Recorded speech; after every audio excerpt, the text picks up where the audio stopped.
नाज़रीन, दुनिया भर में क्रिसमस का त्यौहार इंतहाई गर्मजोशी से मनाया जा रहा है, जबकि रूस में 7 जनवरी को क्रिसमस का त्यौहार मनाया जाएगा।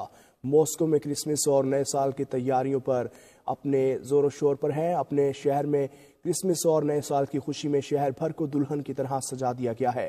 तफसीलात जान लेते हैं शाहिद घुमन से। जी शाहिद घुमन, बताइए। जी बिल्कुल, दुनिया भर में गुज़श्ता रोज 25 दिसंबर को क्रिसमस का त्यौहार इंतहाई गर्मजोशी से मनाया गया, जबकि रूस में क्रिसमस और नए साल की तैयारियां अपने जोरों पर हैं, क्योंकि रूस में सबसे पहले नए साल 2025 का जश्न मनाया जाएगा और इसके बाद 7 जनवरी को क्रिसमस का त्यौहार मनाया जाएगा। मॉस्को में क्रिसमस और नए साल की खुशी में शहर भर को दुल्हन की तरह सजा दिया गया है। शहर भर की सड़कें, चौक चौराहे बरकी कुमकुमों से जगमगा रहे हैं। मॉस्को का रेड स्क्वायर लोगों की तवज्जो का मरकज बना हुआ है, जहां पर क्रिसमस ट्री बनाए गए हैं। इसके अलावा मुख्तलिफ किस्म की खूबसूरत दुकानें सजाई गई हैं, जहां पर चाय, कॉफी, आइसक्रीम, बारबेक्यू और मुख्तलिफ किस्म की अशिया फरोख्त की जा रही हैं, जहां पर लोग खरीदारी करने में मसरूफ हैं, जबकि बच्चे रेड स्क्वायर में लगे झूलों से महजूज हो रहे हैं।